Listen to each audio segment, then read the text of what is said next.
निर्भर रहना पड़ता है।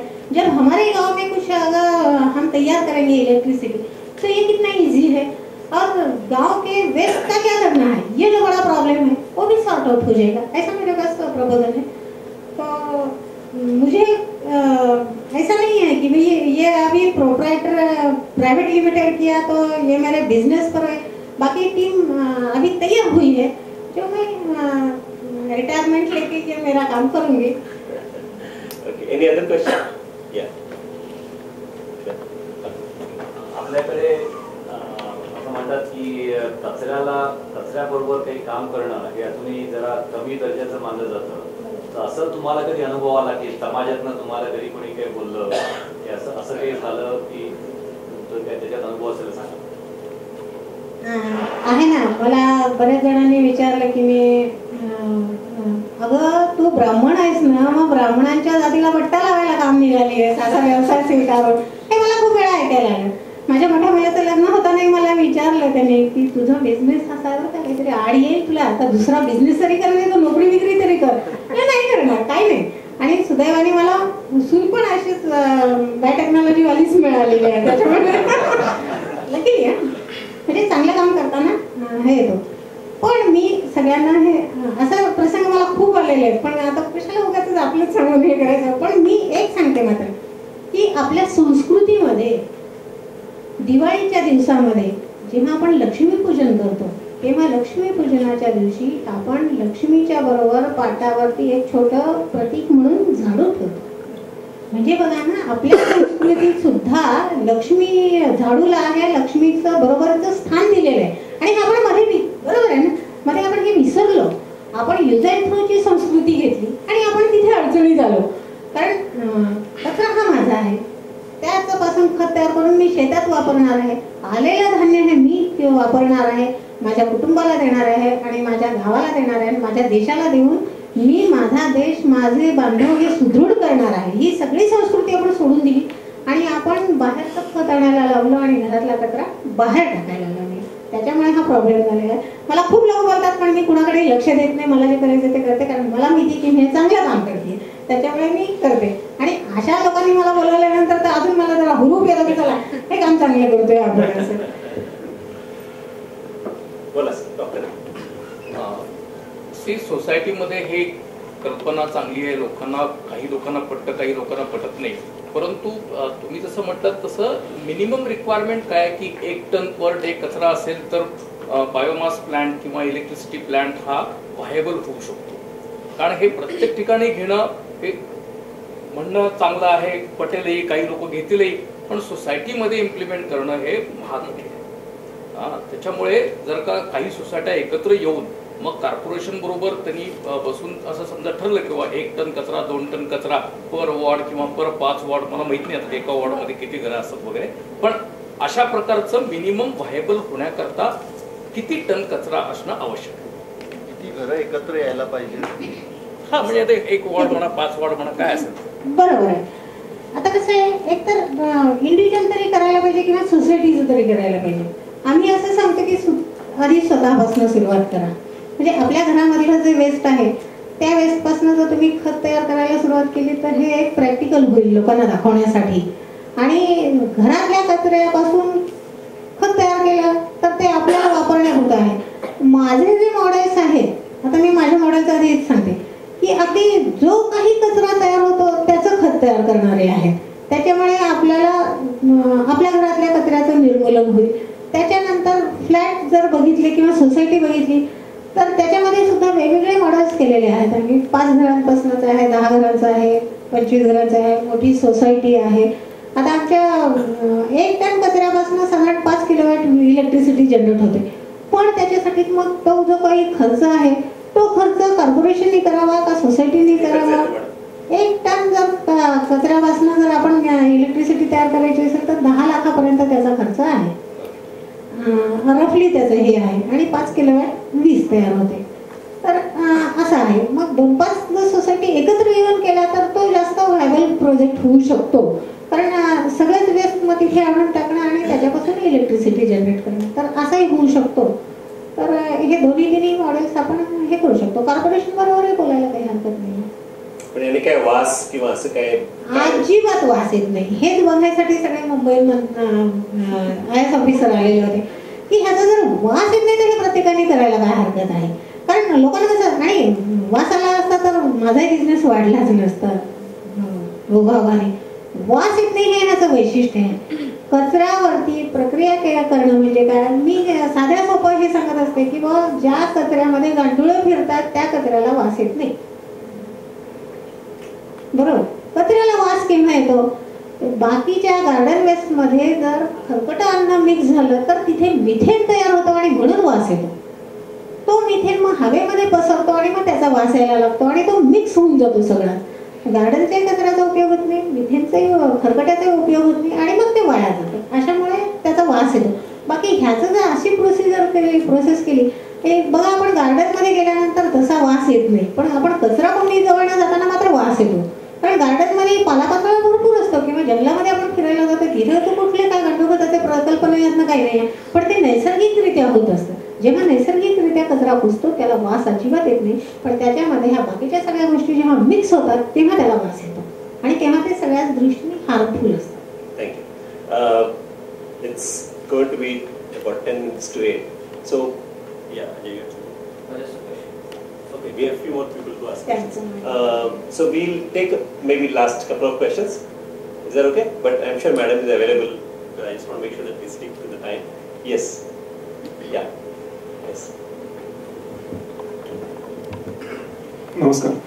आपल्या समाजात कायम असं म्हणलं जातं दीपक सखाराम कुलकर्णी हे जे DSK म्हणून ओळखले जातात, त्यांनी सुरुवातीला फोन पुसायचं काम घेतलं आणि त्याच्यानंतर त्यांनी करोडोचा बिझनेस काही वर्षात उभा केला. किंवा कल्याणींनी सुद्धा नीलकंठराव कल्याणींनी किर्लोस्करांच्या कंपनीच्या प्रिमायसेसमध्ये सुरुवातीला शेड टाकली, नंतर त्यांनी सुद्धा आता करोडोचा बिझनेस उभा केला. तर असं आमच्यासारख्या नवीन एंटरप्रेन्योरला ऐकून हे बरं वाटतं. तर तुमचा जर प्रवास सांगायचा झाला, जेव्हा तुम्ही सुरुवात केली तेव्हा तुमचा टर्नओव्हर काय होता आणि आता किती वर्षात तो टर्नओव्हर किती पटीने वाढलाय, हे जर तुमच्याकडनं आम्हाला कळलं तर आम्हाला सुद्धा ते मोटिवेशनल होऊ शकतं. बिझनेस मध्ये यायचं असेल तर माझा टर्नओव्हर न विचारलेला बरा.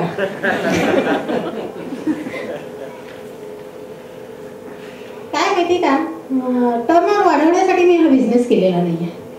म्हणजे बी फ्रँक, आता माझा पार्टनर आलेला आहे, प्रसाद दहापुते म्हणून आहेत, इंजिनियर आहेत, टाटा पॉवर फायनान्स मध्ये होते ते, आणि त्यांनी सांगितले की आपण हा बिझनेस छान करूया मॅडम म्हणून.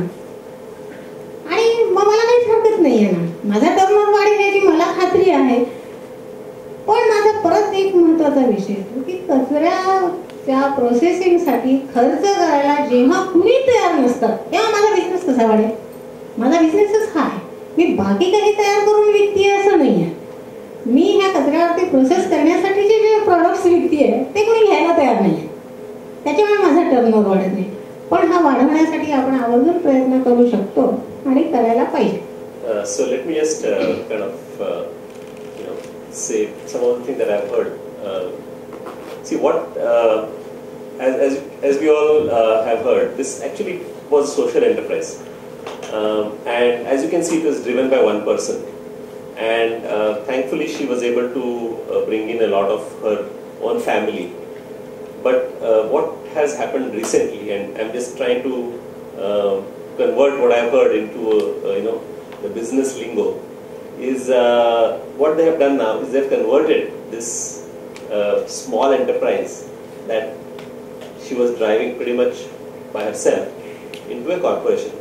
That corporation is at a very nascent stage right now. The partner that she mentioned, he's here, Mr. Dahapte, he's a finance wizard, and he feels, and I was actually I was kind of doing a little quizzing him outside as to what was the reason he got into this partnership and what he wants to, where does he want to take the company. He, and of course she also is one of the primary owners. The point there, and what I heard was that they now want to take this concept and want to move to a much larger play. So हे तुम्ही काही share करू शकाल की तुमचे पुढचे growth plans काय आहेत. हा म्हणजे माझा हा प्रश्न होता की तुमचे ग्रोथ प्लॅन्स काय आहेत. आता तुम्ही हे नवीन कॉर्पोरेट स्ट्रक्चर तयार केलंय, फायनान्सची वगैरे लोक आहेत, तुमची स्वतःची जी फॅमिली होती, तुमची मुलं आणि तुमच्या सुना, तुमचे जावई जे काय ते पण आता तुमच्या ह्याच्यात तयार झालेले आहेत आणि तुमच्या मध्ये मदत करतायत. ह्या सगळ्याचा आता तुम्ही जो उभा केला हा जो डोलारा, ह्यातनं पुढे काय व्हावं अशी तुमची मनीषा आहे? तुम्हाला काय 5 वर्ष 10 वर्षानंतर तुम्हाला काय दिसतंय तुमच्या या छोट्याशा एंटरप्राइजचं पुढे होईल असं? कसं आहे, सुरुवात तर छोट्यापासून केलेली आहे, मी माझ्यापासून केलेली आहे. एक सक्सेस मला मिळाला की माझी पूर्ण फॅमिली याच्यामध्ये इन्व्हॉल्व झालेली आहे. लकीली टायच्या कार्यक्रमामध्ये मला प्रसाद दहापुतेंची भेट झाली आणि त्यांनी काय माझ्यामध्ये बघितलं माहिती नाही, तेही माझ्याकडे आलेले आहेत आणि त्यांनी मला चांगली मदत देऊ केलेली आहे. अशी मदत मला म्हणून नाही आहे, निर्मला कांदळगावकर म्हणून नाही आहे, पण या बिझनेससाठी जर असेल आणि प्रत्येकाने जर सांगितलं की माझा ह्याच्यामध्ये हा शेअर आहे, तर ह्याच्यामध्ये आपण निसर्गाचं ऋण देणं हे फार महत्त्वाचं आहे. म्हणजे हा प्रोजेक्ट करून बिझनेस वाढवणं असं नाही आहे, पण माझी अशी प्रामाणिक इच्छा आहे की हा माझ्या गावापुरता न राहता हा पूर्ण देशासाठी व्हावा. आपण परदेशामध्ये सांगतो की माझा देश किती चांगला आहे किंवा तो देश किती चांगला आहे, मग माझा भारत देश का अस्वच्छ असावा? तर माझा भारत देश अस्वच्छ न राहता फारच चांगला आहे असं म्हणण्यासाठी, म्हणून ह्याच्यासाठी जो काही प्रत्येकाचा सहभाग लागणार आहे याच्यामध्ये तो प्रत्येकाने करावा, एवढीच माझी प्रामाणिक इच्छा आहे. आणि मग त्याच्यातून प्रत्येकाने बिझनेस पण करावा.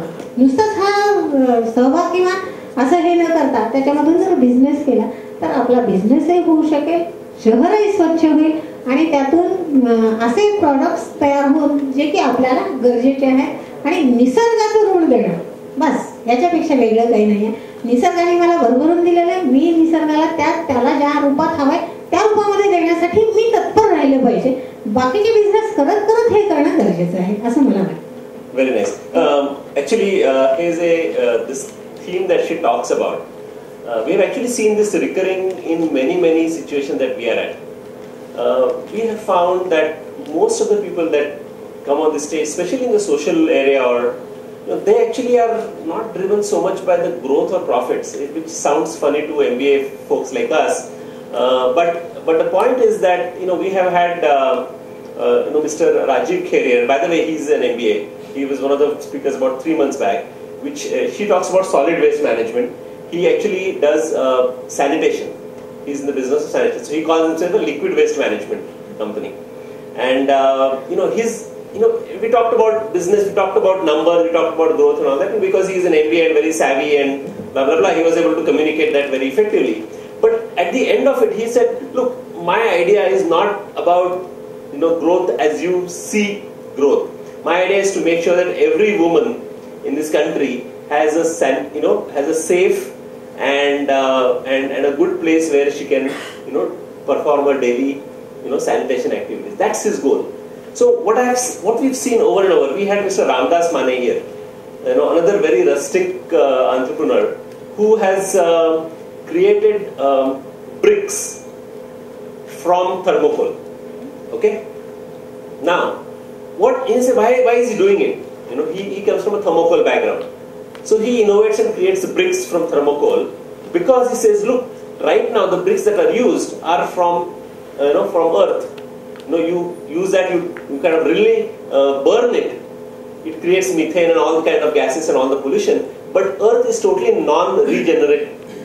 It's non-renewable resource. So what we've seen very continuously is entrepreneurs are somewhat savvy in expressing themselves in numbers, but they are much more passionate